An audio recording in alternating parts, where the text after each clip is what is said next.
না গেলে হতো না ঢুকবো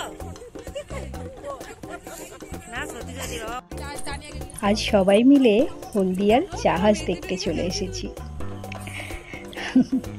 এখানে এসেছিলাম, ভাবলাম জাহাজ দেখে আসি নদীর ধার থেকে। জাহাজটা রয়েছে, সবাইকে বেশ ভালোও লাগছে। আর এই পাশেই হলদি ভবন, এটার আমি একটা শর্ট ভিডিও দিয়েছিলাম। ওটাতে থাকলে এই জায়গাটাতে আপনারা সময় কাটাতেও পারবেন, আর এরম জাহাজ আসা যাওয়া করে এটাও দেখতে পাবেন।